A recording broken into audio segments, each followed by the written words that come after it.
di Sacco sceglie la continuità e premia la squadra guidata dalla vice sindaca Lucia Pizzo, che con il 56,32% dei consensi diventa primo cittadino del comune della Saccisica. Buon risultato della lista personale Piove Civica Lucia Pizzo sindaco, che raccoglie il 28% dei consensi. Ora il nuovo sindaco raccoglie l'eredità di Davide Gianella, che rimarrà comunque in giunta.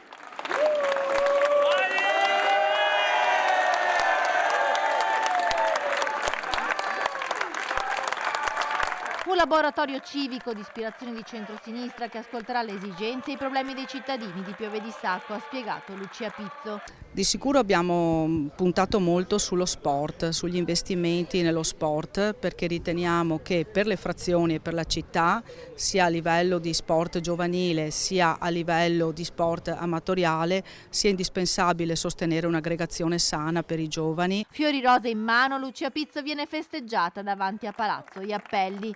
Un applauso al sindaco!